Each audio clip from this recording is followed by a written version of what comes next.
Meghalaya Chief Minister Conrad Sangma today chaired a meeting of the GOM on casinos, racecourse and online gaming in New Delhi.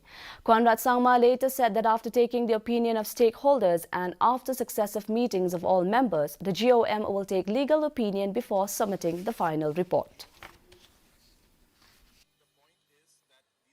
Three different games, and hence we cannot have the same formula going through all. So that's the complication that comes in, and we are working on all these.